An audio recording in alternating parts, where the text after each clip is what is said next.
ये है आदि कवये मुह्यन्ते यत सूर्य। आदि कवये। हम निवेदन कर रहे थे कि ब्रह्मा जी तो आ गए वाल्मीकि बनकर, और ये हनुमान जी में कौन आ गए? महादेव। अब ये तीनों देवता इकट्ठे हो गए त्रेता में। हनुमान जी में आ गए महादेव, वाल्मीकि में आ गए ब्रह्मा जी, और ये व्यास भी उनके उपजीवी ही हैं। व्यास भी उन्हीं से हैं। गुरुदेव वशिष्ठ आदि सत्ता है, वो कारण से परे की सत्ता है, वो महाकारण है, वो ज्ञान है। गुरुरेव परब्रह्म। अब कल्पना तो करके देखो, योग वशिष्ठ में किस ढंग से राम वराग्नि को शांत करने के लिए गुरु से प्रश्न करते।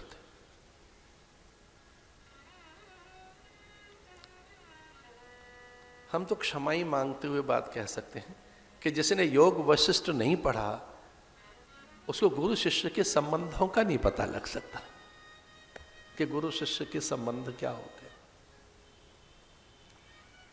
अगर गुरु शिष्य के संबंध समझने हो तो योग वशिष्ठ का श्रवण जरूर करना। भैया पढ़ने की बात नहीं कर रहा मैं, श्रवण की बात कर रहा हूं। वो पढ़ने के लिए नहीं है, श्रुतियां पढ़ने के लिए नहीं है। वेद पढ़ा नहीं जाता, वेद तो सुना जाता है।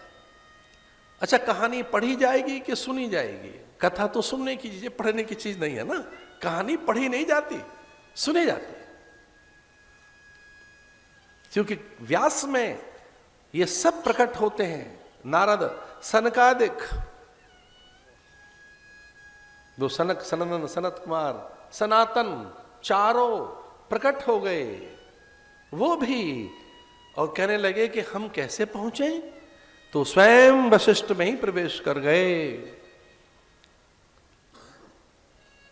तीर्थ यात्रा करके जब राम लौटे थे तो राम की विरह दशा देखकर गुरुदेव आरंभ हो गए थे। और कल्पना तो करके देखो कि राम परमात्मा है, परमात्मा राम।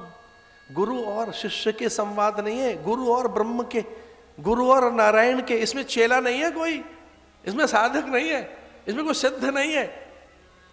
इन बिटवीन जो डायलॉग है, इन बिटवीन, किसके बीच में? राम ब्रह्म, और किससे सुन रहे हैं? गुरु से। ये योग वशिष्ठ है। क्या सन्यास संस्कार को लेके ढूंढ में पीछे की, ये तो सन्यासी है, वैराग्यवान है। लक्ष्मण तो वैराग्य है, और साधु का भूषण वैराग्य। भवन, वाहन, अट्टालिकाएं, संप्रदाय विस्तार और शिष्यों की लंबी कतार, ना ना, ये सन्यासी, ये भूषण नहीं है। सन्यास का भूषण क्या है? वैराग्य। वैराग्य। अब वैराग्य में एक बात तो रहती है, संबंधी खो जाती है। अच्छा, वैराग्य में संबंधी कोई रहता ही नहीं। अब इसमें वैराग्य है। लक्ष्मण में क्या कहता है? माता रामो मत पिता रामचंद्र, स्वामी रामो मत सखा रामचंद्र। मैं तो किसी को जानता ही नहीं। और हां, मेरी माँ ने एक और बात कह दी है,